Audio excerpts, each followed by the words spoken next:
Hello, अस्सलाम वालेकुम। I hope आप सब लोग ठीक होंगे। हमने प्रोबेबिलिटी सैंपलिंग तक देखा था लास्ट टाइम। अभी हम स्टैट्स को ही देख रहे हैं। अभी हम कुछ दिन स्टैट्स को देखेंगे ताकि आपके जो बेसिक कॉन्सेप्ट्स हैं ना स्टैटिस्टिक्स के, वो अच्छे हो जाएं। उसके बाद हम आगे मूव करेंगे एक्सेल और एसक्यूएल वगैरह पर, ठीक है। और प्रोबेबिलिटी सैंपलिंग तो हमने सारी देख ली थी। हमारी नॉन प्रोबेबिलिटी सैंपलिंग रह गई थी और मैंने आपको वीडियो भी शेयर की थी कि आप लोग वो देख लेना, आपको अंडरस्टैंड हो जाएगा कि इनमें फ़र्क क्या होता है, ठीक है। वैसे मैं खुद भी आप लोगों को पढ़ाने लगा हूँ, तो स्टार्ट करते हैं। तो सबसे पहले तो जो नॉन प्रोबेबिलिटी सैंपलिंग उसके अंदर आता है कि कोटा सैंपलिंग।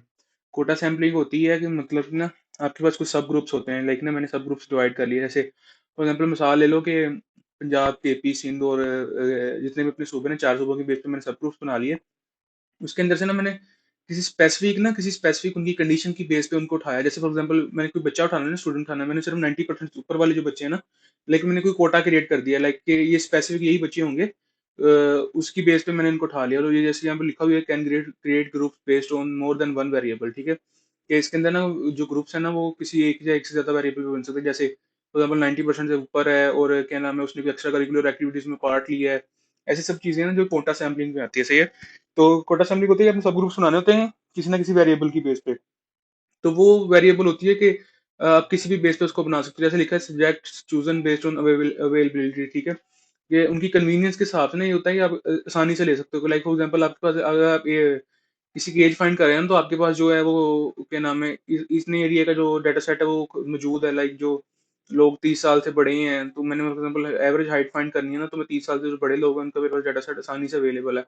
तो मैं उनको 30 साल से बड़ों की कैटेगरी करके ना, उनको कैटेगराइज करके ना, तो वो डाटा सेट उठा लूंगा। सीधी सी बात है कि आपने ना किसी कोटा की बेस पे उनको उठाना होता है कि लाइक आपने कोई वेरिएबल या सब एक से ज्यादा वेरिएबल्स की बेस पे ना, या किसी कंडीशन की बेस पे या किसी सिचुएशन की बेस पे आपने ना उनको कैटेगराइज करके अलग अलग कैटेगराइज करके उनके सब ग्रुप्स बना के उनमें से सैंपल लेना होता है। जैसे फॉर एग्जांपल यहाँ पर है ना, तो इधर उसने क्या नाम किया है कि एज की बेसिस पे ये बनाए हुए हैं। तो अब उसने ना हर सब ग्रुप में से ना, लाइक उसने किसी भी फैक्टर की बेस पे ग्रुप्स बना लिए पहले सब ग्रुप। और हर ग्रुप में से ना उसने लोग उठा के सैंपल क्रिएट कर लिया, सही है। तो ऐसे आप सैंपलिंग करते हो। कोटा सैंपलिंग ये होती है। नॉन प्रोबेबिलिटी सैंपलिंग काफी सिंपल सी चीजें हैं। तो क्योंकि इसमें प्रोबेबिलिटी वगैरह इन्वॉल्व नहीं होती, तो हम इसको अब जल्दी जल्दी देख रहे हैं। अगली चीज आ जाती है स्नोबॉल सैंपलिंग। जो स्नोबॉल सैंपलिंग है ना, इसका कॉन्सेप्ट ना समझने की काफी जरूरत है कि स्नोबॉल सैंपलिंग असल में होती क्या है, ठीक है। तो स्नोबॉल समझ लो यार, जैसे ना आप समझ लो कि स्नोबॉल हम कैसे बनाते हैं। हम अगर आपने कभी अभी हम पाकिस्तान में तो नहीं, जो आज है, अगर आपने कभी दुबई की वीडियोस देखी हो ना, तो वो जब लोग स्नोमैन बनाते हैं ना, तो एक गोला बना लेते हैं बर्फ का। फिर उसको ना बर्फ के ऊपर रोल करते जाते हैं, वो स्नो बढ़ती जाती है, वो बढ़ती बढ़ती ना एक बड़ा स्नो सा बॉल बन जाता है। तो स्नो बॉल की ना आप ऐसे मिसाल ले सकते हो। ऐसे ना मोटिवेशनल स्पीकर भी कुछ ना इसकी मिसालें देते हैं। जैसे समझ लो कि यार आप अभी से स्टार्ट कर दो, आप आहिस्ता आहिस्ता करते करते बहुत बड़े आदमी बन जाओगे ना। तो ये सारी चीजें स्नोबॉल सैम्पलिंग, इससे समझ लो कि आप स्नो को इकट्ठा कर करके ना एक बड़ा स्नोबॉल जब बना लेते हो ना, तो उसको हम स्नोबॉल सैम्पलिंग कहते हैं। इस जो असल सैम्पलिंग में इसकी जो, अगर हम जो टेक्निकल टर्म है ना, वो ये है कि रेफरेंस की बेस पे जो काम चलता है, ठीक है। फॉर एग्जाम्पल आपने एड्स का डाटा सेट कलेक्ट करना है। अब एड्स एक ऐसी बीमारी है कि लोग ना उसको शेयर नहीं करते। लाइक वो अपने आप प्राइवेट रखते हैं या ऐसे रखते हैं ना। एड्स एक ऐसी बीमारी है। अब आपने एड्स का डाटा कलेक्ट करना है, तो आपको ना एक बंदे का पता है। फॉर एग्जाम्पल आप किसी डॉक्टर के पास चले गए, वो आपको ना बता देता है कि यार क्या नाम है, मेरे पास इतने पेशेंट्स थे, ठीक है। फिर आपको एक और डॉक्टर रेफर कर देता है कि आप उससे मिल लो जाके, वो आपको और पेशेंट्स के बारे में बता सकता है। या फिर आप किसी पेशेंट को मिलते हो, एड्स का वो भी पेशेंट है, ठीक है, वो कोई क्लब ज्वाइन किया हुआ है उसने, कुछ भी है, उसको और भी पता है कि और भी एड के पेशेंट कौन से हैं। अब उसके पास जाओगे, फर्स्ट पेशेंट समझ लो कि फर्स्ट एड पेशेंट है, ठीक है। वो ना आपको रेफर कर देगा, यार ये ना मैं तीन और बंदों को जानता हूँ, ठीक है। तो आप लोग उनसे जाके भी उनका डाटा सेट कलेक्ट कर सकते हो। वो तीन बंदे कहते हैं कि अगले तीन के पास भी हम और तीन बंदों को जानते हैं, तो वो आप जाके उनसे भी डाटा कलेक्ट कर लो। ऐसे करते करते ना, तो आपके पास एक पूरा सैंपल क्रिएट हो जाता है जो आप प्रॉपरली रेफरल की बेस पे होता है। जैसे यहाँ पर लिखा भी हुआ ना कि participants referred by first participant, लिखा है participants referred by second set of participants, ठीक है। मतलब कि क्या होता है कि जो ना रेफरेंस की बेस पे सारी स्नोबॉल सैम्पलिंग होती है, कि एक बंदे ने आपको अगर रेफर कर दिया कि यार इस चीज से ले लो, उस बंदे ने कह दिया कि यार मैंने दो बंदों को जानता हूँ, आप उनसे भी डाटा कलेक्ट कर लो। तो ऐसे रेफरेंस की बेस पे चल रहा होता है। स्नोबॉल मैंने जैसे बनाया ना कि आप क्या करते हो, छोटे से शुरू करके ना स्नो लगाते जाते हो, स्नो पे रोल करते जाते हो, तो वो एक बड़ा स्नोबॉल बन जाता है। तो वो उस चीज से कॉन्सेप्ट आप ले सकते हो, ठीक है। कि आप आज अगर जैसे मोटिवेशनल स्पीकर कहते हैं ना कि आज अगर आप आज से मैंने स्टार्ट कर दोगे ना, तो ऐसे करते करते करते 10-12 सालों तक आप कामयाबी की सीढ़ी छू लोगे, ठीक है। जो होता नहीं है बेसिकली, क्योंकि हमेशा स्मार्ट वर्क जो होता है ना, वो ज्यादा बेटर होता है हार्ड वर्क से, ठीक है। हार्ड वर्क करके भी आप हार्ड वर्क हमेशा करते हैं जॉब वाले, जिन्होंने बिजनेस करना होता है वो हमेशा स्मार्ट वर्क करते हैं, ठीक है, तो हमेशा स्मार्ट वर्क ज्यादा प्रेफर्ड होता है हार्ड वर्क से। तो स्नोबॉल सैम्पलिंग भी समझ लो कि काइंड ऑफ स्मार्ट वर्क ही है, ये हार्ड वर्क नहीं है, ये स्मार्ट वर्क ही है कि आपने ना सिर्फ एक बंदा ढूंढा जो आपको रेफरेंस करता जाएगा, तो आपका डाटा से खुद ब खुद कलेक्ट होता जाएगा। ये काइंड ऑफ समझ लो कि ये स्मार्ट वर्क ही है, सही है। तो ये कॉन्सेप्ट है स्नोबॉल सैम्पलिंग का। अब इसमें दो और सैम्पलिंग होती है कन्वीनियंस सैम्पलिंग और पर्पसिव सैम्पलिंग, ठीक है। अब इसको जजमेंटल सैम्पलिंग भी कह सकते हो कि जजमेंट जज करके आपने किसी सैंपल कलेक्ट करना है। कन्वीनियंस से सब पता चल रहा है कि जो कन्वीनियंट हो आपको, ठीक है। इसकी मिसाल ले लो आप, इधर लिखा भी हुआ है, तो उसकी मिसाल ये भी ले लो कि नहीं जैसे अपना ये कौन सा मॉल है यार इधर, लोग कहते हैं पैकेजेस ले लो, इंपोरियम ले लो, ठीक है। आप ना मॉल के बाहर ना एक बंदा बिठा देते हो यार, इधर जो भी आएगा ना तुमने उससे पूछना है कि जो आटे के रेट चल रहे हैं ना इस वक्त, या क्या नाम, आटे के रेट चल रहे हैं, सब्जियों के रेट चल रहे हैं, वो उससे सेटिस्फाई है या कि नहीं, ठीक है। तो ना आटे की रेट की बात ले लेते हैं कि वो आटे की जो प्राइस चल रही है उससे सेटिस्फाई है कि नहीं। अब वो बंदा जो भी आएगी ना उसको आपने बताना है कि आपने 20 सैंपल कलेक्ट करने हैं। अब वो 2-3 बड़ी फैमिलीज आ गई, वो तो उनसे पूछ के कलेक्ट कर लेगा, ठीक है। उसके लिए ये बड़ा कन्वीनियंट काम है। तो कन्वीनियंस सैम्पलिंग की एग्जांपल आप इससे भी ले सकते हो। एक और कन्वीनियंस सैम्पलिंग की एग्जांपल आप ले सकते हो कि फॉर एग्जांपल ना आपने कोई डाटा कलेक्ट कर लिया, ठीक है, आप पूछ रहे हो कि यार आपको सेब पसंद है या केला पसंद है, सही है। तो उसमें से ना ज्यादातर लोग कह रहे हैं कि आपको केला पसंद है, ठीक है, तो सेब कम लोगों ने कहा। अब क्या करते हो डाटा सेट के अंदर ना मैनिपुलेट कर देते हो उसको, ये जिसने अगर फॉर एग्जांपल कहा है ना कि मुझे केला पसंद है, तो आप उसमें से ना केले को चेंज करके सेब खुद ब खुद लिख देते हो अपनी कन्वीनियंस के हिसाब से। जो कन्वीनियंस सैम्पलिंग है ना, ये एक रॉन्ग अप्रोच है, ठीक है, ये एक रॉन्ग अप्रोच है। तो हम ये ज्यादातर यूज नहीं होती, तो करना भी नहीं चाहिए, होती है यूज लेकिन इतनी नहीं करनी चाहिए, क्योंकि रॉन्ग अप्रोच है कि आप कन्वीनियंस अपनी कन्वीनियंस की बेस पे डाटा सेट को मैनिपुलेट करें, तो उसकी बेस पे आपके रिजल्ट जो है ना वो एक्यूरेट नहीं आएंगे, वो आपके रिजल्ट एक्यूरेट नहीं होंगे, ठीक है। जाहिर सी बात है कि वो आपके रिजल्ट एक्यूरेट नहीं होंगे। तो इस वजह से ना हम क्या करते हैं कि हम कन्वीनियंट सैम्पलिंग को इतना यूज नहीं करते हैं। और जो जजमेंटल सैम्पलिंग है ना, वो भी यही है कि आप ना किसी स्पेसिफिक क्राइटेरिया या किसी बेस पे ना किसी बंदे को जज करते हो। अब आपको जाहिर सी पता है कि यहाँ पर लिखा भी हुआ है कि किसी who meet specific criteria such as age, income level, educational background. अब उसको जज करके ना आप बताते हो कि यार फॉर एग्जाम्पल ना एक बंदा है, क्या नाम है, गाड़ी से उतरा है, काफी बड़ी मर्सिडीज गाड़ी उससे उतरा है, बेशक वो उसका ड्राइवर है, आप उसको जज कर लेते हो कि यार बंदा बड़ा अमीर है, ठीक है। अब इसी बंदे ने आईफोन, फॉर एग्जांपल आजकल आईफोन समझते ना लोग, जिसने आईफोन पकड़ा हुआ है वो बहुत अमीर बंदा है, ठीक है, एक मिथ है, ठीक है। तो फॉर एग्जांपल अब किसी बंदे ने दोस्त का किसी का आईफोन लिया हुआ है एक दिन के यूज करने के लिए, आप उसको देख के कहते हो यार ये तो काफी अमीर बंदा है, इसने तो लेटेस्ट आईफोन यूज किया हुआ है, ठीक है। तो ये जज कर रहे हो आप, जज की बेस पे डाटा कलेक्ट कर रहे हो जज करके ना उस बंदे को। तो इसको हम जजमेंटल सैम्पलिंग भी कहते हैं, पर्पसिव सैम्पलिंग भी कहते हैं, ठीक है। तो ये सैम्पलिंग्स होती हैं, इनको हम बहुत रेयरली यूज करते हैं, क्योंकि ये रॉन्ग अप्रोच है और हमारे रिजल्ट्स को इफेक्ट करती हैं, ठीक है, इससे एक्यूरेट रिजल्ट नहीं आते। आप लोगों ने इन चीजों को, मैंने वीडियो भी शेयर की थी, खुद भी मैंने कहा था सर्च करना है इन पे, डिटेल में पढ़ना कि सैम्पलिंग क्योंकि बहुत इंपॉर्टेंट कॉन्सेप्ट है, तो इसको सीखना आना चाहिए आप लोगों को, ठीक है। इसको आप फिर से दोबारा पढ़ना, नॉन प्रोबेबिलिटी सैम्पलिंग में उसको डिटेल में चैट जीपीटी से पढ़ सकते हो, उसको पूछोगे ना मुझे ये जो मैंने लिखवाया ये भी चैट जीपीटी से लिखवाया, तो आप लोग भी जाके ना वहां से ये सारी चीजें लिखवा सकते हो। अब जाके सिंपली पूछोगे मुझे ये चीज एक्सप्लेन कर दो, सही है, तो वो आपको एक्सप्लेन कर देगा। और ऐसे ही आप क्या कर सकते हो कि आप कोई दूसरी चीजें भी एक्सप्लेन कर सकते हो। और अब क्या नाम है, हमने ये कन्वीनियंस सैम्पलिंग भी देख ली, पर्पसिव सैम्पलिंग भी देख ली, मतलब जिसको हम जजमेंटल सैम्पलिंग भी कहते हैं, ठीक है, कि आपने जज करके बनाया। कन्वीनियंस का मतलब कन्वीनियंस, ये आपको नाम से जाहिर हो रहा है, ठीक है। तो अब आगे हम शुरू करते हैं, तब तक आप जरा अंडरस्टैंड करना इस चीज को कि ये चीज क्या होती है, ठीक है। अब आगे चलते हैं। अगला हमारा टॉपिक है कि यार मैंने ना आप लोगों को ना स्ट्रेटिफाइड और सैम्पलिंग और क्लस्टर सैम्पलिंग समझाई थी, लेकिन कुछ लोगों ने ना इसमें से कंफ्यूजन थी, ठीक है, इसमें से कंफ्यूजन थी। उस कंफ्यूजन को एक्सप्लेन करने के लिए मैं आप लोगों को एक्सप्लेन करना चाह रहा हूँ कि इसको हमने क्या नाम है, समझना कैसे है। अच्छा, की डिफरेंस होता है, जो स्ट्रेटिफाइड सैम्पलिंग होती है ना, तो उसमें आप स्टेटा कलेक्ट करते हैं, जैसे उसमें बताया ना स्टेटा मैंने बताया था कि जो सेम कैटेगरी के लोगों को ना सब ग्रुप्स बना लेते हो। इसमें क्या करते हो कि आप सेम कैटेगरी के ग्रुप्स बना लेते हो। जैसे ये ग्रुप हो गया, ठीक है, ये दूसरा ग्रुप हो गया, ये तीसरा ग्रुप हो गया, एक कलर की बेस पे फॉर एग्जांपल मैंने चार चार चार लोगों का ग्रुप बना लिया। अब मैंने क्या करना है कि इनके अंदर ना जो होती है ना, इनके अंदर से जो मैंने ग्रुप बनाए हैं, इनके अंदर अंदर से मैंने एक एक बंदा उठा लेना, और उसको मैंने क्या कहना है, क्या नाम है, मैंने हर ग्रुप में से एक एक बंदा उठा के एक सैंपल क्रिएट कर लेना। जैसे हमने 4 बंदे उठा लिए, हर ग्रुप में से एक एक बंदा उठा लिया, ठीक है, चार चार से एक एक बंदा उठा के मैंने 4 का सैंपल क्रिएट कर लिया, ठीक है। जो क्लस्टर सैम्पलिंग होती है, इसमें जो सब ग्रुप्स होते हैं ना वो होमोजीनियस नहीं होते, लाइक वो सेम होना जरूरी नहीं है, वो डिफरेंट भी हो सकते हैं। जैसे देखो ना कि इसके अंदर दो ग्रीन बंदे हैं, एक येलो है, और एक क्या नाम है, एक मैंने बनाने अपने इसमें भी ग्रुप्स ही हैं, ठीक है, आपने ग्रुप्स बनाने होते हैं। जो स्ट्रेटिफाइड सैम्पलिंग होती है इसका फायदा ये होता है कि इसके रिजल्ट्स बड़े एक्यूरेट होते हैं, पॉपुलेशन के बहुत करीब होते हैं, सही है, क्योंकि आपने पॉपुलेशन के हर तबके को ना एक प्रॉपरली इसको रिप्रेजेंट किया है। जैसे केपी में थोड़े लोग थे ना, तो केपी का उतना ही आपने उठाया, पंजाब के ज्यादा लोग थे तो पंजाब के आपने उतने उठाए, ऐसे है ना। आप बलोचिस्तान के कम थे तो बलोचिस्तान के आपने उतने उठाए, लेकिन हर पॉपुलेशन को उसके जितना उसका अख्तियार है ना, आपने उसके मुताबिक उसको उठाया है, उस सैंपल के अंदर इंक्लूड किया, तो वो पॉपुलेशन को प्रॉपर रिप्रेजेंट कर रहा है। उसके जो रिजल्ट है ना वो ज्यादा एक्यूरेट है और वो ज्यादा बैलेंस्ड है, सही है। तो हम ज्यादातर स्ट्रेटिफाइड सैम्पलिंग इस लिहाज से बेटर होती है, सही है, क्योंकि आपके रिजल्ट होते हैं वो ज्यादा एक्यूरेट होते हैं। मैंने उसमें बताया था कि स्ट्रेटिफाइड सैम्पलिंग बेस्ट समझते हो कि बेस्ट अप्रोच होती है अगर आपने रिजल्ट्स को अपने एक्यूरेसी को बढ़ाना है, सही है। उसके बाद आती है क्लस्टर सैम्पलिंग। क्लस्टर सैम्पलिंग के अंदर भी ग्रुप्स ही बनाने हैं। जैसे फॉर एग्जांपल ये 4 4 8 हो गए, 16 बंदे थे ना, तो 16 बंदे ही हमारे पास अवेलेबल है, कलर वाले ही हैं सारे, उतने ही कलर हैं, ठीक है। लेकिन आप इसमें ना होमोजीनियस, इसमें हेटेरोजीनियसली ग्रुप बना सकते हो, लाइक सेम होना जरूरी नहीं है। तो आपने क्या किया कि आपने ग्रुप्स बना लिए 4 4 बंदों के, ठीक है। उसके अंदर जो कोई भी हो सकते हैं, 2 ग्रीन भी हो सकते हैं, 2 पिंक भी हो सकते हैं और दो कोई और हो सकते हैं, ठीक है। आपने ऐसे 4 ग्रुप्स बना लिए, जैसे यहाँ पर देख सकते हो ना, 4 ग्रुप बना लिए मैंने। यहाँ पर मैंने सेम बनाए थे, यहाँ पर मैंने डिफरेंट ही बना लिए।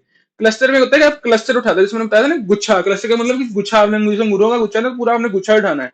ऐसे यहाँ से मैंने एक एक बंदा उठाया, यहाँ से मैं क्या कर रहा हूँ, पूरा क्लस्टर उठा रहा हूँ। जैसे मैंने ये 4 बंदे यही वाले उठा लिए, मैंने एक पूरा ग्रुप ही उठा लिया। ये क्लस्टर सैम्पलिंग कन्वीनियंट होती है।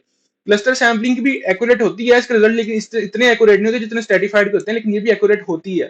तो इसका फायदा क्या होता है कि कन्वीनियंट है कि आपको इसमें देखो ना, आप लोग पहले पूरे पूरे हर ग्रुप को डिवाइड करना पड़ रहा था सेम सेम कैटेगरीज के अंदर, फिर आप लोगों से उसमें से एक एक बंदा उठाना पड़ रहा था, सही है। इसमें क्या किया, आपने 4 ग्रुप्स बनाए, उसमें कुछ भी हो सकता है, ठीक है, कोई भी बंदा बैठ सकता है जाके।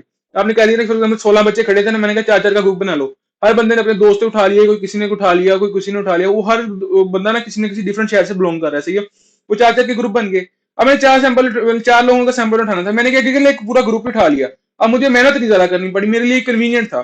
तो क्लस्टर सैम्पलिंग होती है, कन्वीनियंट होती है, लेकिन ये पॉपुलेशन को एक्यूरेटली रिप्रेजेंट नहीं करती, टोटल पॉपुलेशन। यहाँ पर देखो ना, चार चार सूबे हैं, तो चारों सूबों का एक बच्चा आ रहा है। यहाँ पर ये कि आपको पता नहीं कौन से सूबे से कितने बच्चे आ रहे हैं, आपने सिर्फ पूरा ग्रुप उठा लिया। तो क्लस्टर में आप पूरा एक इकट्ठा ग्रुप उठाते हो। स्ट्रेटिफाइड में आप 4 ग्रुप्स बना के, लाइक ग्रुप्स बना के, उसके अंदर से प्रॉपर जितना उसका बनता है ना, जैसे मैंने फॉर्मूला भी बताया था, strata over total population into जितना आपका सैंपल साइज है, वो फॉर्मूला था, उसकी बेस पे आप एक हर ग्रुप में से बंदे उठा लेते हो, सही है। जैसे में 6 होते तो 2 आ रहते हैं, ऐसे आपने फॉर्मूला लगा के कैलकुलेट कर लेना होता है। तो क्लस्टर में लगता है कि आपने पूरा गुच्छा उठा लिया। ये काफी इंपॉर्टेंट कंसेप्ट है, तो मैंने आपको ये समझा दिया, ठीक है। आई होप आप लोगों को समझ आ गई होगी। तो बाकी आपने इसको खुद भी समझने की कोशिश करनी है दोबारा से, ठीक है, ताकि आपके कॉन्सेप्ट ज्यादा क्लियर हो जाए, क्योंकि ये काफी इंपॉर्टेंट कॉन्सेप्ट है, सही है। आगे हम चलते हैं अपने स्केल्स ऑफ मेजरमेंट की तरफ, ठीक है। स्केल्स ऑफ मेजरमेंट बताया था कि फेज 1 का हिस्सा है। फेज 1 क्या है, डाटा कलेक्ट करना, ठीक है। फेज 1 क्या है, डाटा कलेक्ट करना। जैसे मैं इधर लिख भी देता हूँ कि फेज 1 हमारा क्या है, डाटा, ठीक है। जो हम डाटा करते हैं ना, उसको हम कहते हैं फेज 1, ठीक है। तो फेज 1 में क्या नाम है, सेल्स को मेजरमेंट 4 होंगे और इन्हीं की बेस पे पूरी डाटा साइंस चलती है। सबसे पहले है नॉमिनल, ठीक है, फिर है ऑर्डिनल, फिर है इंटरवल, फिर है रेशो। अब इनमें फर्क क्या है, जैसे नॉमिनल से जाहिर हो रहा है ना कि नाम, जैसे यहाँ पर लिखा भी हुआ है कि नेम्ड वेरिएबल, सही है। जैसे यहाँ पर जाहिर आपको साफ साफ नजर आ रहा है कि नेम्ड वेरिएबल। जैसे आप लोग 7 8 बच्चे जितने भी होने इस कोर्स के अंदर, अब सातों के जब मैं नेम का डाटा सेट उठा लूंगा ना, मैंने डाटा सेट बनाया आप लोगों का, एज और उसमें सारी चीजें लिख ली, आपका नाम वगैरह, जो आप लोगों के नाम होंगे ना, वो है नॉमिनल डाटा। इसके अंदर आप अपने नामों से रिप्रेजेंट हो रहे हो। अब उसके अंदर मैं एक और वेरिएबल बना देता हूँ, आपका रिलीजन। आई होप आप मैं कोई क्या नाम है इसमें ये नहीं कर रहा है, एथिक्स एथिकल क्या नाम है, ये एथिक्स के अंदर आता है। जब आपने डाटा कलेक्ट करना होता है तो आप करते हो, इस पे आप जज नहीं कर सकते किसी को, ठीक है। तो मैं बस वैसे ही बात कर रहा हूँ कि आपने फॉर एग्जाम्पल उठा लिया, आप में से ना रिलीजन की बेस पे मैंने आपको सबसे रिलीजन भी पूछ लिया डाटा सेट के अंदर। तो कोई क्रिश्चियन है, कोई मुस्लिम है, तो ऐसे करके ना 7 8 बच्चों का मैंने ले लिया। अब वो जो उनका रिलीजन है ना, वो भी एक नॉमिनल वेरिएबल है, ठीक है। वो नॉमिनल वेरिएबल है क्योंकि वो नाम है, क्योंकि वो सारे नाम है, उनको मैं जज नहीं कर सकता इस बेस पे कि लाइक क्योंकि वो अपर या क्या नाम है, हम उनको इस बेस पे जज नहीं कर सकते कि कौन ऊपर जाएगा, उनका कोई स्पेसिफिक ऑर्डर नहीं है। वो कोई बंदा कोई भी हो सकता है, ठीक है। अब फॉर एग्जाम्पल आप लोगों का मैंने स्किन कलर पूछ लिया, कोई ब्लैक है, कोई व्हाइट है, कोई ब्राउन है, ठीक है, ऐसे करके 4 5 स्किन टोन्स है। अब वो भी जो है वो भी सारा नॉमिनल डाटा है, क्योंकि मैं आपको उनको बेस पर जज नहीं कर सकता। जो इतने भी आपको नामों का डाटा आ जाएगा ना, जिसके अंदर नाम इन्वॉल्व होंगे, वो सारा क्या होगा, नॉमिनल डाटा होगा। वो सारा नॉमिनल डाटा होता है, जिसको हम कहते हैं, समझो यार नाम जाहिर से रही बात हो रही है, नेम जाहिर हो रहा है। अब जो ऑर्डिनल होता है ये भी नाम ही होते हैं, लेकिन ये किसी स्पेसिफिक ऑर्डर में होते हैं। हम इनको रैंकिंग भी कह सकते हैं, क्या कह सकते हैं, हम इनको कह सकते हैं रैंकिंग। कि किसी चीज की जो रैंकिंग होगी ना, उसको हम क्या कह सकते हैं, नॉमिनल डाटा, ठीक है। तो हम इसको नॉमिनल डाटा भी कह, ऑर्डिनल सॉरी, हम इसको ऑर्डिनल डाटा कह सकते हैं। फॉर एग्जांपल चार बंदे हैं, ठीक है, फॉर एग्जांपल क्लास ग्रुप है, तो उसके अंदर जो पोजीशन होगी ना, फर्स्ट सेकंड थर्ड होगी, वो नॉमिनल ऑर्डिनल डाटा है, क्योंकि उसके अंदर पोजीशन हम उसकी बेस पर कैटेगराइज बच्चों को कर सकते हैं, सही, क्योंकि वो एक ऑर्डिनल डाटा बन रहा है। अब वही मिसाल ले लो कि क्या नाम है, एक और मिसाल ले लो कि कोई बंदा खुश है, कोई बंदा नहीं खुश है, दो हमारे पास कैटेगरीज हैं। जब आप डाटा को कैटेगराइज करते हो ना, जिसकी बेस पर आप जज कर सकते हो कि कौन ऊपर जाएगा कौन नीचे जाएगा, तो वो ऑर्डिनल डाटा होता है। जैसे अमीर, जैसे पुअर, उसके बाद मिडिल क्लास और रिच, ये तीन कैटेगरीज हैं। आप इनकी बेस पे लोगों को जज कर सकते हो कि वो अमीर है, गरीब है, ये नहीं है, क्योंकि वो ऑर्डर में आ रहा है। पुअर सबसे नीचे आएगा, मिडिल क्लास जो उससे ऊपर आएगा, और रिच सबसे ऊपर आएगा, ठीक है। तो एक कैटेगरी बन रही है ऐसे ना, एक जैसे एक लाइन बन रही है, ठीक है। इधर क्या आ जाएगा कि पी फॉर पुअर आ जाएगा, ठीक है, और इधर एम फॉर मिडिल आ जाएगा, ठीक है, मिडिल क्लास आ जाएगा, और उसके बाद आर फॉर रिच आ जाएगा, ठीक है। ये कैटेगरी बन रही है कि जो पुअर है वो नीचे आएगा, फिर ऐसे चल रही है, फॉर एग्जाम्पल एरो ऐसे जा रहा है, ठीक है। तो ये कैटेगरी बन रही है। ऑर्डिनल के अंदर होता है ऑर्डर, जैसे ऑर्डिनल के मतलब ऑर्डर्ड वेरिएबल्स के किसी ऑर्डर में हो, जैसे ए बी सी डी तीन कैटेगरीज हैं, फर्स्ट सेकंड थर्ड तीन कैटेगरीज हैं, तो वो ऑर्डर में है। लेकिन जो कुछ वेरिएबल रिलीजन है, ये आप ऑर्डर में नहीं लिख सकते, क्योंकि किसी का रिलीजन कुछ भी हो सकता है। अगर आप लिखते हो तो ये एथिक्स के खिलाफ है। हर फील्ड के अंदर कुछ एथिक्स होते हैं, ये डाटा साइंस के एथिक्स, एआई के एथिक्स के खिलाफ है, ठीक है, ये डाटा साइंस के एथिक्स के खिलाफ है।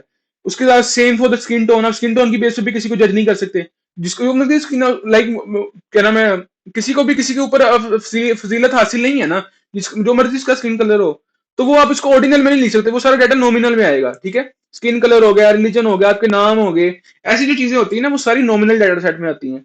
तो आप लोगों को ऑर्डिनल नॉमिनल में फर्क समझ आएगा। ऑर्डिनल का मतलब ऑर्डर्ड डाटा होता है, वो भी नॉमिनल ही है, लेकिन जो ऑर्डर्ड फॉर्म में हो, जिसपे आप लोगों को जज कर सको कि ये बंदा अमीर गरीब इस तरह करके, या फर्स्ट सेकंड थर्ड ऐसे करके, ठीक है। या फॉर एग्जांपल कोई बंदा बिजनेस क्लास में ट्रैवल कर रहा है, फॉर एग्जांपल इकोनॉमी क्लास में ट्रैवल कर रहे हैं, तो वो एक ऑर्डिनल वेरिएबल है। जो नॉमिनल है ना, वो सिर्फ नाम है, कि वो नाम है, उसकी बेस पे डिवाइड नहीं कर सकते। फॉर एग्जांपल कोई ब्लैक बंदा जो है वो इस क्लास में ट्रैवल कर रहा है, या फिर कोई व्हाइट बंदा, अब उनके बेस पे उनको जज नहीं कर सकते, वो दोनों सेम है ना, है तो वो इंसान ही। अब उनको जज नहीं कर सकते। ये अगर आप करोगे ना, इसको एडोनल में डालोगे, तो ये आपके डाटा साइंस एथिक्स के खिलाफ है, ठीक है। आप इनको ऐसे नहीं कर सकते। हर फील्ड के कुछ एथिकल रूल्स होते हैं, तो ये एथिकल रूल्स के खिलाफ है, ठीक है। आई होप लोगों को समझ आई होगी। उसके बाद आया था इंटरवल। अब इंटरवल क्या होता है, सही है। इंटरवल समझ लो कि यार इस चीज के दरमियान कोई चीज पड़ी है, इंटरवल से आपको समझ आ रहा है ना कि इंटरवल कुछ भी होता है कि 0 से लेकर 5 तक, और ये सब चीजें। इंटरवल और रेशियो में फर्क ये होता है कि इंटरवल है ना, इसमें नेम्ड ऑर्डर और प्रोपोर्शनेट इंटरवल बिटवीन वेरिएबल्स के, किसी दो वेरिएबल्स के दरमियान जो चीज होगी, ठीक है, वो हम इंटरवल कहते हैं। लेकिन इसमें ना एक टर्म होती है कि एब्सोल्यूट जीरो नहीं इसमें इंक्लूड होता, कि आप इसमें एब्सोल्यूट जीरो को क्या नाम है अकोमोडेट नहीं कर सकते। जैसे फॉर एग्जांपल है ना कि क्या नाम है, अच्छा, एब्सोल्यूट जीरो सबसे पहले क्या होता है। एब्सोल्यूट जीरो होता है कि जिस जहां पर ना कोई वैल्यू नील हो जाती है। अब नील के में कैसे हो जाएगी, अब आपके पास 10 रुपए हैं, आपने खर्च लिए, आपके पास बचा जीरो। अब वो जीरो का कोई वैल्यू है ही नहीं, वो बनती ही नहीं है, क्योंकि वो वहां पर आपके पास पैसे खत्म हो चुके हैं, आप जीरो के साथ कुछ नहीं कर सकते। अब वो एब्सोल्यूट जीरो वैल्यू है। अब जो टेम्परेचर है, फॉर एग्जाम्पल जो एग्जाम्पल टेम्परेचर है, वो अब जीरो हो गया। अब वहां पर बेशक वो जीरो है, लेकिन वो टेम्परेचर की कोई वैल्यू तो है ना, जीरो पे भी कुछ एग्जिस्ट कर रहा है ना, कि वो एब्सोल्यूट जीरो नहीं होगा, कि वो वहां पर खत्म नहीं हुआ, उसकी नील वैल्यू नील नहीं हुई, वो वैल्यू फिर स्टिल एग्जिस्ट कर रही है, क्योंकि 0 डिग्री टेम्परेचर है जो एग्जिस्ट करता है, सही है। लेकिन अगर आपने 10 रुपए थे वो खर्च लिए, फिर जीरो हो गया ना, वो एग्जिस्ट नहीं करता, वो आपने खर्च लिए हैं, वो खत्म हो चुके हैं, वो वैल्यू नील हो चुकी है। लेकिन जो टेम्परेचर जीरो पे खत्म नहीं हुआ, वो एक टेम्परेचर ही है, हम उसको एक वैल्यू काउंट करते हैं, ठीक है। तो वो इंटरवल है। जो रेशो है ना, वो क्या करता है कि वो अकोमोडेट करता है, एब्सोल्यूट जीरो को भी अकोमोडेट करता है, ठीक है। जैसे क्या नाम है, जैसे मैंने बताया कि पैसे खर्च लिए आपने, आपको 0 रुपीज रह गए, ठीक है, वो उसमें काउंट करेगा। तो इंटरवल जो रेशियो है ना, वो भी इंटरवल ही है, लेकिन इसमें सिर्फ फर्क ये है कि वो कैन अकोमोडेट एब्सोल्यूट जीरो, जैसे नेम्ड ऑर्डर्ड इंटरवल वेरिएबल्स। हम आगे इसको फिल करते हैं, तो आप लोगों को एग्जांपल के साथ समझाएंगे कि चीजें क्या हैं, ठीक है। तो रेशियो वही है, लेकिन ये क्या कर सकते हैं कि एब्सोल्यूट जीरो को अकोमोडेट कर सकते हैं अपने अंदर, ठीक है। हम आगे चलते हैं। अब आते हो, जैसे मैंने बता रहा था, हम इसको एग्जांपल से देख लेते हैं कि the four scale of measurement. मैंने से पहले बताया ना कि इसकी बेस पे आपकी सारी डाटा साइंस चल रही होगी, ठीक है। इन सारी चार स्केल्स की बेस पे डाटा साइंस चलती है। तो सबसे पहले आ जाता है नॉमिनल स्केल। अब नॉमिनल स्केल क्या है, सही है। तो नॉमिनल स्केल समझ लो कि क्या नाम है, use for naming variables in no particular order. जैसे मैंने पहले बताया ना कि इनका कोई ऑर्डर नहीं होता, आप लोगों को जज नहीं कर सकते उसको। जैसे किसी बंदे का कोई भी आई कलर है ना, तो कोई ऑर्डर नहीं है। जैसे मेरा रेड है, रेड तो नहीं है, जैसे मेरा ब्राउन है, डार्क ब्राउन है, किसी का ग्रीन होगा, किसी का ब्लू होगा, ठीक है। वो हम उनको जज नहीं कर रहे हैं इस बेस पे, हम उनको ऑर्डर में नहीं कर रहे यार, ये जिसका ब्लू है ना सबसे ऊपर जाएगा, सबसे प्यारा बच्चा, ठीक है, ऐसा नहीं हम कर सकते। तो ये एक एथिकल अप्रोच के खिलाफ है। तो मतलब समझ लो कि नेम्स देना, नेम जो नेम्ड वेरिएबल्स होते हैं ना, जो मतलब कि नेम्ड डाटा होता है उसको, जिसका कोई ऑर्डर ना हो, उसको कहते हैं हम nominal scale. For example I colour, ठीक है। ऑर्डिनल स्केल होता है कि जिसपे क्या नाम है, हम किसी, मैंने जैसे बताया रैंक कर सके, रैंक ऑर्डर, तो हम जिसकी बेस पे किसी चीज को रैंकिंग दे सके ना, वो होता है ऑर्डिनल स्केल। जैसे for example happy, neutral, unhappy, ये तीन कैटेगरीज है कि हाँ, ये बंदा खुश है, ये बंदा नहीं खुश है, ये बंदा न्यूट्रल है, इसका मूड नहीं पता चल रहा, ये बंदा फर्स्ट है, ये बंदा सेकंड है, ये बंदा थर्ड है, ये बंदा क्या नाम है बिजनेस क्लास में ट्रेवल कर रहा है, ये बंदा इकोनॉमी क्लास में ट्रेवल कर रहा है, ये बंदा पुअर है, रिच है, ऐसे करके ये चीजें ना, ये सारी ऑर्डिनल स्केल में आती है कि एक ऑर्डर्ड फॉर्म में जा सकती है। तो ये होता है, ये चीजें तो आप लोगों को मैंने पहले भी समझा दी है, पर मेन आती है इंटरवल स्केल क्या होता है, ठीक है। Use for numerical variables with noun equal intervals of the same distance, जिसके अंदर कोई इंटरवल नाउन हो, ठीक है, जिसके अंदर हम क्या कर सके, वहां पर एब्सोल्यूट जीरो एग्जिस्ट नहीं करता। आप समझ लोगे कि कैसे, जैसे टाइम है, अब टाइम को मुराद बोलो, समझो कि टाइम जीरो नहीं हो सकता, टाइम वाकई नहीं जीरो हो सकता। जैसे 24 आवर जो क्लॉक स्केल है ना, जो क्या नाम 24 आवर क्लॉक स्केल होता है, अगर उसमें टाइम जो देता है 0 0 0 हो जाए, क्या वो वाकई 0 0 टाइम हो जाता है, टाइम वहां पर खत्म हो जाता है? उसका मतलब होता है कि 12 बज गए हैं रात के, ठीक है, वो मिड नाइट हो चुकी है, अब नया दिन शुरू होने वाला है, उसका मतलब ये होता है, ठीक है, वो टाइम खत्म नहीं हुआ। सेम फॉर अगर 0 डिग्री सेल्सियस है ना, तो वहां पर वो टाइम खत्म नहीं हो रहा, वो जीरो, जैसे यहाँ पर टेम्परेचर का बनाया भी हुआ ना साइन, तो जो टेम्परेचर है ना वो 0 डिग्री सेल्सियस में खत्म नहीं हो रहा, वो एक क्वांटिटी है, ये भी एक क्वांटिटी है, ठीक है, यहाँ पर ये चीज खत्म नहीं हो रही। अब जो रेशियो स्केल है ना, वो ये है कि क्या नाम है, जिसका कोई मेजर वैल्यूज हो, जैसे वेट है ना, वेट जीरो हो सकता है, हाइट जीरो हो सकती है, ऐसी जो चीजें हैं वो सारी जीरो हो सकती हैं, जो लाइक जो चीजें जीरो हो सकती है ना, जो नील हो सकती हैं, हम उनको रेशियो स्केल पे लेते हैं। और जो चीज जीरो नहीं हो सकती, जहां पर एब्सोल्यूट जीरो एग्जिस्ट नहीं करता ना, उनको हम इंटरवल स्केल पे लेते हैं कि ये टेम्परेचर इस इंटरवल से लेके इस इंटरवल के बीच में एग्जिस्ट करता है, ठीक है, वहां पर कोई जीरो वैल्यू नहीं होती, नील वैल्यू नहीं होती, सही है। तो ऐसी चीजें हैं। तो इंटरवल स्केल और रेशियो स्केल भी आई होप आप लोगों को समझ आ गया होगा कि क्या होता है, सही है। हम अब आगे चलते हैं। तो अब ना, जैसे मैंने क्या नाम है नॉमिनल डाटा और वो सारा वो पढ़ाई ना टाइप्स, अब वो अब डाटा कैटेगराइज किस बेस पे होता है, ठीक है, डाटा को कैटेगराइज हम किस बेस पे करते हैं। ये टाइप मेजर डाटा की दो होती है, क्वालिटेटिव और क्वांटिटेटिव। जैसे नाम से यह है कि जो क्वालिटेटिव है ना, वो क्वालिटी के डाटा की क्वालिटी क्या है, ठीक है, वो उसके अंदर क्या क्या खसूसियात उसकी क्या है।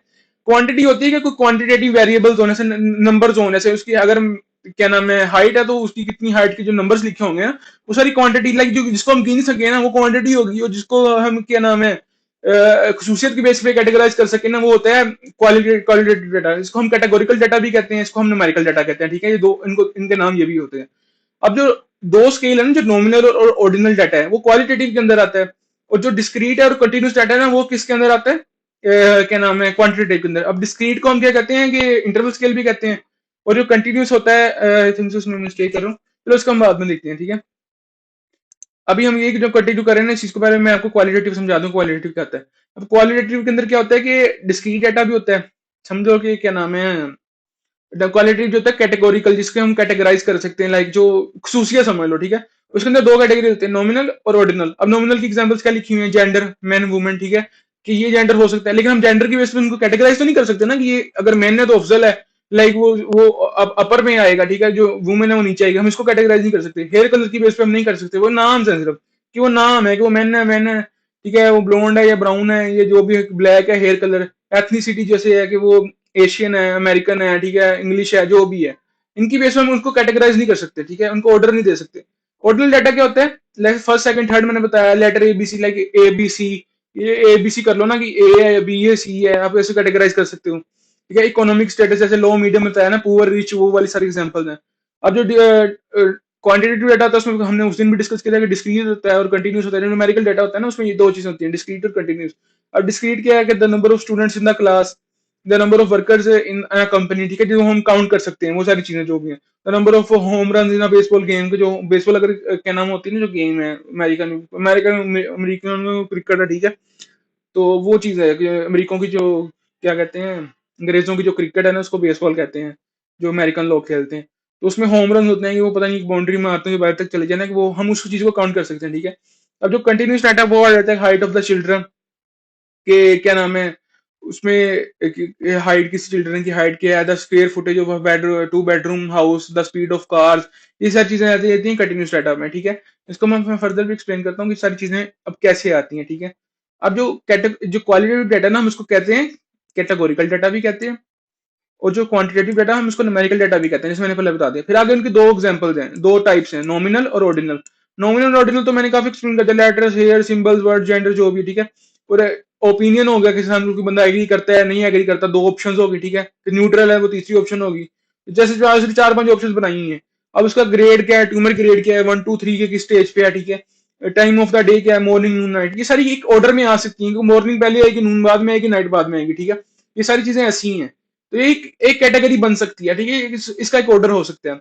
अब जो न्यूमेरिकल डाटा है ना, वो जो डिस्क्रीट है वो इंटरवल होता है, ठीक है, जो डिस्क्रीट डाटा है ना, जो क्या नाम है, जो काउंटेबल होता है, ठीक है, जो डिस्क्रीट डाटा है ना वो क्या होता है, इंटरवल होता है। जैसे फॉर एग्जांपल कोई डेट्स हैं, जिसका कोई टेम्परेचर है, और वो सारी जो चीजें हैं जो नील जो एब्सोल्यूट जीरो नहीं हो सकती, वो सारी चीजें किस में आएंगी, जैसे आईक्यू कभी भी जीरो नहीं हो सकता, जो आईक्यू होता है वो कभी भी किसी भी इंसान का कभी जीरो नहीं हो सकता, बस वो जो अब नॉर्मल नहीं, जिसको हम कहते हैं बच्चे जो हैं, उनका भी जीरो नहीं होता, उनका भी होता है आईक्यू, ठीक है, उनका बल्कि ज्यादा होता है किसी स्टडी के मुताबिक। तो क्या नाम है, वो ऐसी चीजें हैं, ठीक है। तो डिस्क्रीट को हम इंटरवल कहते हैं, जो कंटिन्यूस होता है हम उसको रेशियो कहते हैं, ठीक है, temperature range between distance travelled, time interval, age और रेंज, सारी चीजें होती हैं जो जीरो हो सकती हैं, ठीक है, वो सारी चीजें इसमें रहती हैं। टेम्परेचर रेंज है कि किस रेंज का जो टेम्परेचर है ना वो जीरो हो सकता है, लाइक वो जो स्पेसिफिक टेम्परेचर है वो जीरो नहीं हो सकता। डिस्टेंस ट्रैवल की, किसी बंदे ने कितना ट्रैवल किया, फॉर एग्जाम्पल मैं खड़ा हूँ, मैंने कुछ ट्रैवल ही किया तो मेरा जीरो है ना, वो जीरो हो गया, मतलब कि वो नील है वैल्यू। उसके बाद ऐसी चीजें रहती हैं, ठीक है। और टाइम इंटरवल, इंटरवल का मतलब होता है कि इस टाइम के दरमियान में, इस टाइम जो टाइम है, फॉर एग्जाम्पल एक के दरमियान एक और 1 बजे के दरमियान जीरो है, ठीक है, मैं टाइम गुजरा ही नहीं है, वो जीरो है, वो इंटरवल है, ठीक है।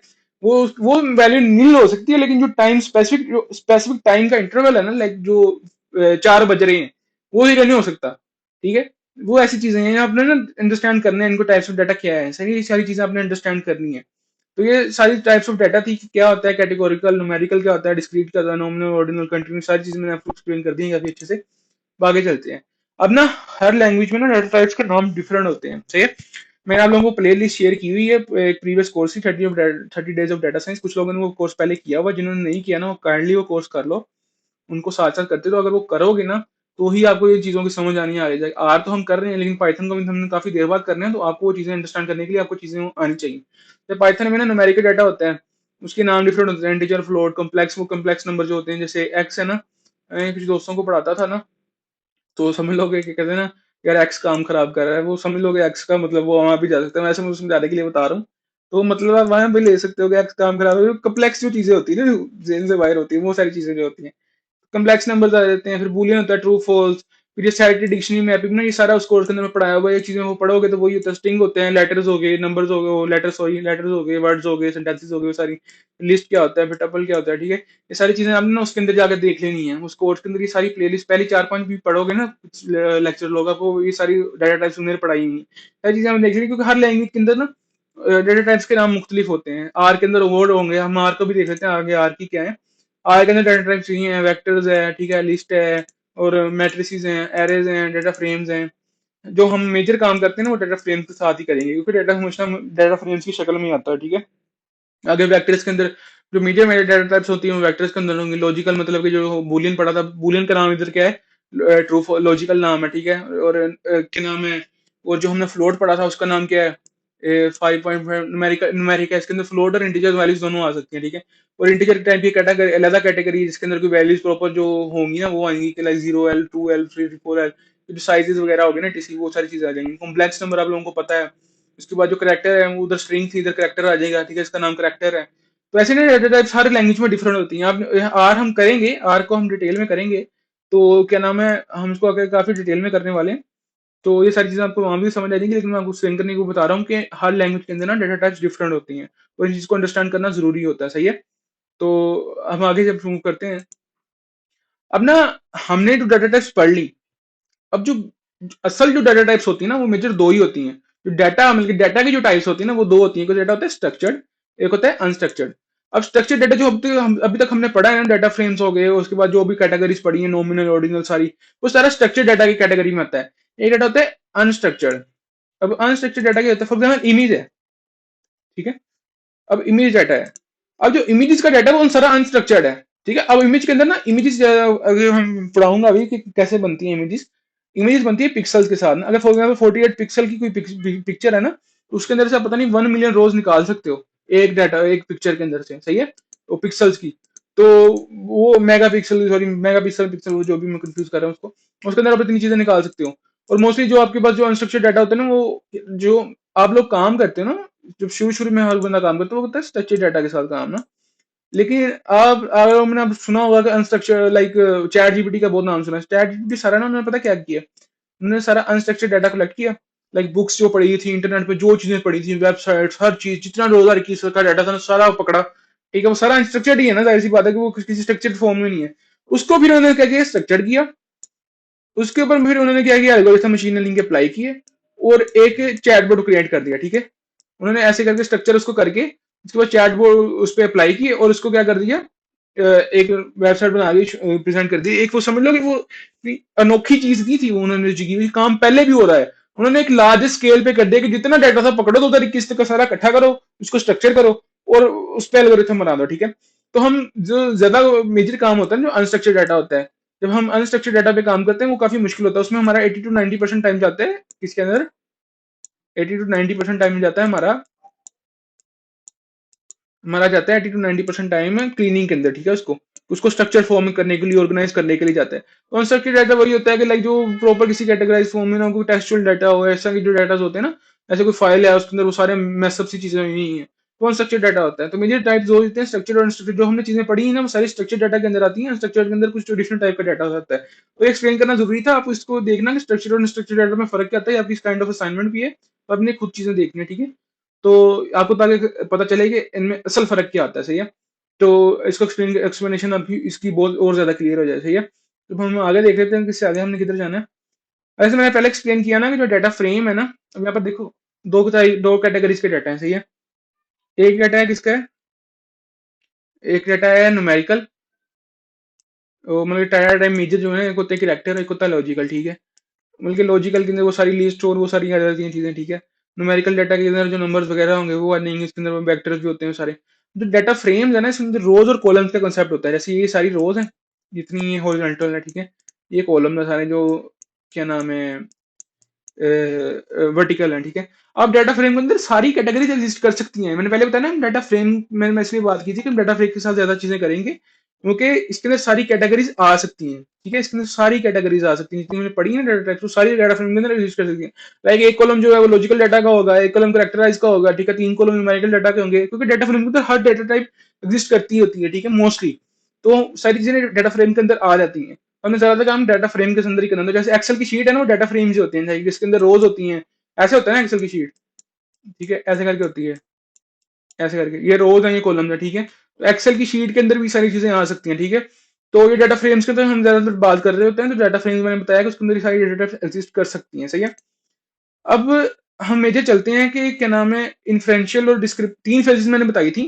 सबसे पहली फेज होती थी कौन सी अपनी, पहली फेज होती है प्रोड्यूसिंग डाटा। ठीक है, जो हमने डाटा प्रोड्यूस कर लिया, ये पहली फर्स्ट फेज है जिसको हम डिजाइनिंग एंड प्लानिंग फेज करते हैं। हमने बताया ना डाटा प्रोड्यूस करना है इसके अंदर से। दूसरी फेज होती है डिस्क्रिप्टिव स्टैट्स, तीसरी फेज होती है इन्फ्रेंशियल स्टैट्स, जिसको हम डिस्क्रिप्टिव एनालिसिस भी कहते हैं और इन्फ्रेंशियल एनालिसिस भी कहते हैं। सही है, हम दोनों चीज एनालिसिस और उनको हम सेम चीज कह सकते हैं, क्योंकि स्टैट भी दरअसल एनालिसिस का नाम ही है। सही है, क्योंकि हम चीजों को एनालाइज ही करते हैं स्टैट की मदद से। तो अब जो पहली फेज हमने कंप्लीट कर ली, चाहिए पहली फेज हमारी कंप्लीट होगी। पहली फेज क्या थी कि आपने डाटा कलेक्ट करना चाहिए। डाटा जो हम बनाते हैं ना, जो भी कलेक्शन बनाते हैं, सैंपल क्रिएट करते हैं, उसको हम कहते हैं पहले प्रोड्यूसिंग डाटा, या कह लो जो डिजाइनिंग और प्लानिंग फेज वाली होगी। ठीक है, अब दूसरी फेज होती है डिस्क्रिप्टिव स्टैट्स की। ठीक है, डिस्क्रिप्टिव स्टैटिस्टिक्स की। अब वो क्या होती है, फॉर एग्जाम्पल ये पॉपुलेशन थी। अब इसमें येलो कलर की जो चीजें ना, मैंने सैंपल उठा लिया, ये मेरे पास सैंपल आ गया। ठीक है, अब इस पे से मैंने ईडीए किया, ईडीए एक्सप्लो, अब जो क्या नाम है, जो आप सैंपल पे जो कुछ भी करते हो ना, सैंपल पे जितनी भी आप एनालिसिस करते हो, आप उसको एक्सप्लोरेटरी डाटा एनालिसिस ही कहते हो। जो सैंपल के ऊपर आप करते हो उसको आप एक्सप्लोरेटरी डाटा एनालिसिस ही कहते हो। उसके अंदर होती है कि जो खामियां ना, जो डाटा की खामियां हैं। ठीक है, अब इधर मैं लिख भी देता हूँ, जो खामियां है ना आपने वो ढूंढनी होती है डाटा के अंदर से। ठीक है, आपने एक्सप्लोरेटरी डाटा एनालिसिस की मदद से क्या करना होता है, खामियां ढूंढनी होती हैं। अब वो खामियां जो ढूंढते हैं, जैसे फॉर एग्जाम्पल मिसिंग वैल्यूज होगी, आउटलायर्स हो गई, ये सारी चीजें होती है ना डाटा कर कुर के ना, कर कुर के। फॉर एग्जाम्पल ये था ना, मैंने इसमें से एवरेज वेट निकालना था। ठीक है, मैंने सैंपल लिया, अब इसमें मैंने डिस्क्रिप्टिव स्टैट्स को अप्लाई किया।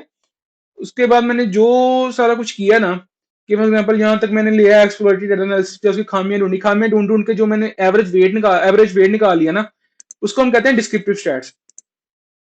इसको हम आगे क्या नाम डिटेल में पढ़ते हैं, लेकिन यहाँ पर जो इतना पार्ट होता है ना, फॉर एग्जाम्पल मैंने ये लिया और मुझे वेट मिला 80 kg, ठीक है।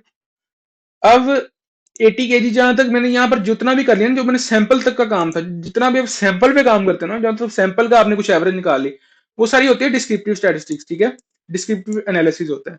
उसके बाद आपने सैंपल तक का आपका जो काम है सारा मैंने बताया डिस्क्रिप्टिव स्टैटिस्टिक्स होता है।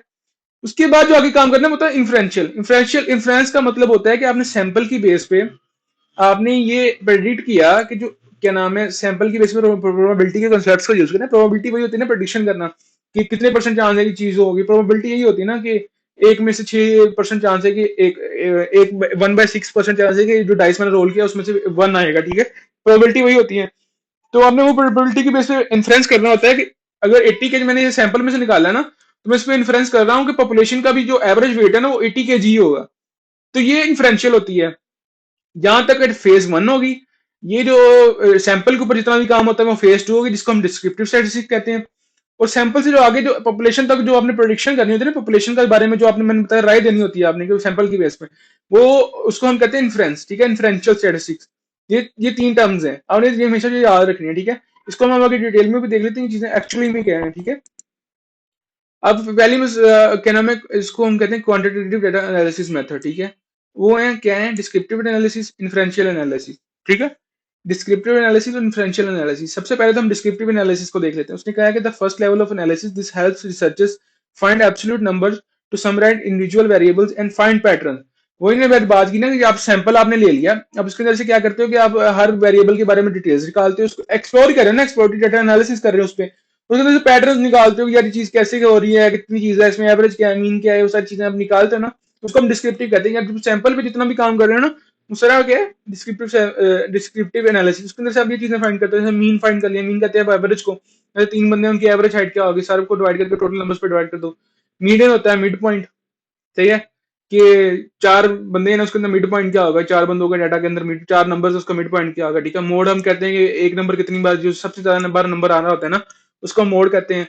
परसेंटेज आपको पता ही है, फ्रीक्वेंसी होती है कि कितनी बार, लाइक एक नंबर कितनी बार आया, जैसे 10 नंबर है ना, 1 2 3 4 5 6 7 8, और 7 2 बार आ गया उसके अंदर, उसकी फ्रीक्वेंसी है कि 7 2 बार आया। रेंज होता है हाईएस्ट और लाइक 1 से लेकर 10 तक जो रेंज होगी ना, कि 1 से लेकर 10 तक की रेंज है, 1 से लेकर 10 तक के नंबर में हाई लोएस्ट वैल्यू 1 है और हाईएस्ट नंबर वैल्यू 10 है, वो रेंज होती है। ये चीजें हम डिटेल में देखने वाली, मैं वैसे एक्सप्लेन कर रहा हूँ चीजें क्या होती हैं, ठीक है। उसके बाद इन्फ्रेंशियल का होता है कि this complex analysis how the relationship between the multiple variables to generalise result and make prediction. Generalise का जैसे मतलब समझ लिया ना कि सैंपल पे काम किया, सैंपल के बाद में आपने इन्फ्रेंशियल एनालिसिस यूज करके जनरलाइज करना होता है कि अगर सैंपल की चीज ये आई है ना, तो मैं इस चीज को जनरलाइज कर रहा हूँ पॉपुलेशन के बारे में भी, डाटा सेट पॉपुलेशन के बारे में भी रिजल्ट यही होगा। जैसे फॉर एग्जाम्पल 80 kg वेट आया ना, तो मैं ये इन्फ्रेंस करूंगा कि क्या नाम है, जो पूरी पॉपुलेशन का वेट है ना वो भी यही होगा, पूरी पॉपुलेशन का वेट यही होगा कि वो उसका भी 80 kg होगा, ठीक है। उसके अंदर डिफरेंट टेस्ट होते हैं, आप क्या उसमें कोरिलेशन फाइंड करते हो, रिग्रेशन फाइंड करते हो, ठीक है। एनालिसिस के अंदर टेस्ट होते हैं, टी टेस्ट हो गया, जी टेस्ट हो गया, ठीक है। इसका भी टेस्ट होते हैं। उन चीजों को हम हमें देखेंगे। मैं इसलिए नहीं चीज बढ़ा रहा क्योंकि अभी हम पहले से डिस्क्रिप्टिव को देख रहे हैं, तो अभी हम उसी चीज को एक्सप्लेन करेंगे, नहीं तो आपको मुश्किल लगनी शुरू हो जाएगी, ठीक है। अगर मैं इसको ज्यादा मुश्किल कह दिया ना, तो आपको ये चीज आसान, डिस्क्रिप्टिव आसान लगनी शुरू हो जाएगी। डिस्क्रिप्टिव वैसे भी आसान है, ठीक है। तो ये सारी चीजें हैं कि डिस्क्रिप्टिव और रेफरेंशियल में बेसिक से मैंने आपको डिफरेंस बता दिया क्या होता है, सही है। यहाँ पर भी देख सकते हो कि it is the analysis of data that helps to describe and show and summarise data under study. क्या वो आपको हेल्प करता है डिस्क्राइब करने में, शो करने में, समराइज करने में ना, उसके अंदर डिटेल्स निकालने में। उसका organise analyse and present data in meaningful way, जैसे मैंने बताया ना कि आपने उसको ऑर्गेनाइज करना, एनालाइज करके उसको विजुअलाइज करके बताना है कि प्रॉपर इसकी एक्सप्लेनेशन बतानी है, ठीक है। जैसे गंदा अनस्ट्रक्चर्ड डाटा था ना, उसको स्ट्रक्चर करके अपनी चीजें बतानी होती है, किसी चीज सिचुएशन को डिस्क्राइब करना, ये सारी चीजें हैं। तो ये भी साथ लिखा है, it explain already known data limited to a sample और पॉपुलेशन हैविंग स्मॉल साइज। या तो वो सैंपल तक लिमिटेड होगा, पॉपुलेशन का मतलब स्मॉल साइज लिखा है कि छोटी सी पॉपुलेशन, जैसे एक शहर कम, छोटी सी कंट्री समझ लो, एक उसकी आबादी जितनी है कि जितनी हमारी लोग की आबादी, वो छोटी पॉपुलेशन होगी ना। अब उसको सारे का डाटा उठा लेते हो, उस पर काम करते हो, वो पूरी पॉपुलेशन का डाटा सेट आपने उठा लिया, तो आपका एक्यूरेट रिजल्ट ही आएगा। लेकिन आप बहुत बड़ी पॉपुलेशन, पूरी दुनिया का डाटा ले रहे हो ना, वो पूरी पॉपुलेशन 8.8 बिलियन, उतना डाटा नहीं ले सकते आप पूरी पॉपुलेशन का, सही है। उसके अंदर फिर आप सैंपल लेके फिर उसकी बेस पे काम करते हैं। तो जो सैंपल या छोटी पॉपुलेशन की हद तक जो चीज रहती है ना, वो डिस्क्रिप्टिव ने बताया ना, डिस्क्रिप्टिव आपको सैंपल तक जितना काम करना है, अपने डिस्क्रिप्टिव के साथ करना है। मैं ये सेंट्रल टेंडेंसी, जिसके अंदर वो मीन मोड मीडियन आ जाता है, मेजर ऑफ वेरिएबिलिटी, उसके अंदर स्टैंडर्ड डेविएशन आ जाता है, वेरिएंस आ जाता है, सारी चीजें देखते हैं हम आगे ना। और डाटा को शो करना 400 ग्राफ की मदद से, ये सारी चीजें आ जाती हैं। इन्फ्रेंशियल वही है कि कंपेयर, टेस्ट, प्रेडिक्ट डाटा और अकरेंस कितनी है, वो सारी चीजें, ये सारा काम होता है कि आपने इसमें लिखा ना, it attempts to reach the conclusion about the population. ये आपने जो सैंपल पे काम किया ना, इन्फ्रेंशियल डिस्क्रिप्टिव एनालिसिस को यूज करके आपने सैंपल पे काम कर लिया। सैंपल के बाद आपने इन्फ्रेंशियल स्टैट को यूज करके प्रिडिक्ट करना होता है, कि आपने कंक्लूड करना होता है कि ये कोशिश करनी है ये कि आपका वो जो रिजल्ट है ना वो पॉपुलेशन के कितना करीब है। आपने वो पॉपुलेशन के उस बेस रिजल्ट की बेस पे पॉपुलेशन के रिजल्ट की तक पहुंचना होता है सैंपल की बेस पे, ठीक है। उसके लिए आप डिफरेंट हाइपोथेसिस, टी टेस्ट वगैरह जो मैंने बताए हैं, मशीन लर्निंग, वो चीजें सारी यूज करते हैं, ठीक है। इसमें रिग्रेशन वगैरह आ जाता है। हम आगे चलते हैं। अब ये ना, ये हमारा जो था ना, फर्स्ट फेज हमने कंप्लीट कर लिया, अब सेकंड फेज की तरफ चल रहे हैं, जिसके अंदर डिस्क्रिप्टिव हो जाएगा और उसके बाद इन्फ्रेंशियल हो जाएगा। अब डिस्क्रिप्टिव का ये पार्ट है जैसे, ठीक है। इसके अंदर हमने डाटा को स्क्यूनेस चेक करनी होती है। अब ना डाटा का मेजर जो ग्राफ होता है ना, वैसे होता है, ठीक है। ये एक नॉर्मल ग्राफ है, ठीक है। मैं वैसे बना दिया, ऐसे बता रहा हूँ, ठीक है। एक नॉर्मल ग्राफ है। अब अगर ये ग्राफ का जो डाटा है ना, वो क्या चला जाता है कि वो टोटली इस तरफ को पड़ा हुआ है, जैसे यहाँ पर ये पड़ा हुआ है ना, कि टोटली इस तरफ को पड़ा हुआ है, और वो राइट साइड पे पिचका हुआ है, ठीक है। पिचका मतलब कि दबा हुआ है।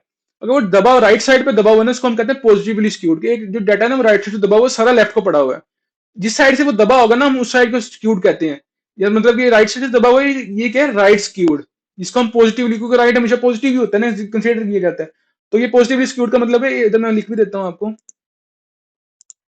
कि राइट स्क्यूड, ठीक है। ये राइट स्क्यूड हो गया। उसके बाद अगर वो लेफ्ट साइड से पिचका हुआ है ना, लेफ्ट साइड से दबा हुआ है, तो वो क्या हो गया, नेगेटिव स्क्यूड, या उसको हम कह देते हैं, उसको हम कह देते हैं लेफ्ट स्क्यूड, ठीक है। तो जिस साइड से दबा होगा ना, उस साइड की स्क्यूनेस, हम उस साइड कहते हैं कि डाटा उस साइड को स्क्यूड है। जैसे अगर राइट पे दबा हुआ तो राइटली स्क्यूड है, अगर वो लेफ्ट को दबा हुआ तो लेफ्ट स्क्यूड है, ठीक है।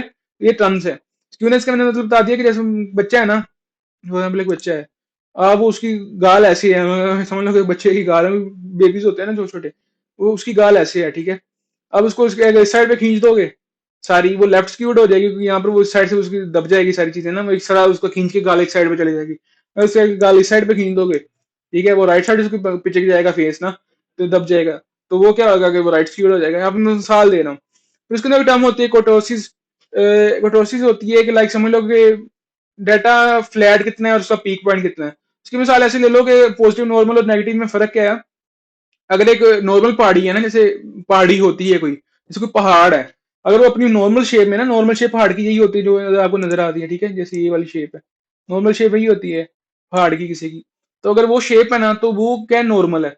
अगर उधर पे कोई स्टीप पहाड़ है, बहुत ही ना, कि ऐसे ऊंचाई में, ऊंचाई की तरफ गया हुआ है, ठीक है, जिसका पीक पॉइंट बहुत बड़ा है।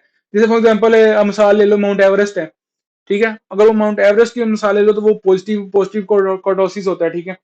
अगर वो फॉर एग्जाम्पल, अगर ऐसे कोई मैदानी इलाके में, मैदानी इलाके नहीं होते जहाँ मैदान होता है, जो फ्लैट जमीन होती है, उस पर कोई छोटा मोटा ना पहाड़ी सी बनी होती है, वो उसकी शेप ना बिल्कुल ही फ्लैट होती है, वो इतनी ऊंची नहीं होती, वो फ्लैट सी होती है, ठीक है। उसको हम नेगेटिव कर्टोसिस कहते हैं। टोरसिस और स्क्यूनेस को आपने डिटेल में ये चीज देखनी है। और क्या नाम है, आपकी एक असाइनमेंट है कि आपने ना, आपकी जो असाइनमेंट है ना, वो है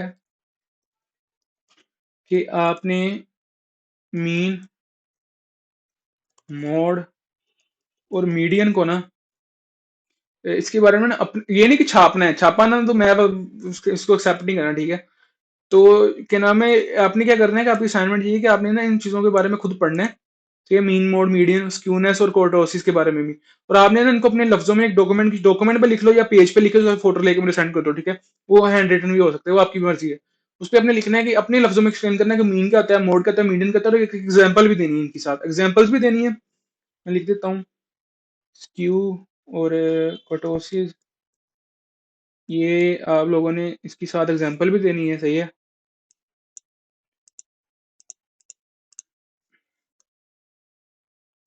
सॉरी, ये क्या कर रहा है, हाँ, विद एग्जाम्पल, सही है।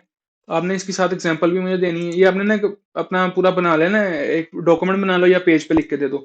अपने लफ्जों में एक्सप्लेन करना है, ये नहीं कि छापना है, अपने लफ्जों में, उर्दू में बेशक लिख दो, लिखना आपने अपने लफ्जों में, ठीक है। इंग्लिश में लिखो, उर्दू में लिखो, जिसमें लफ्जों में लिखो, आपने अपने लफ्जों में लिख के मुझे इसकी सेंड करनी है।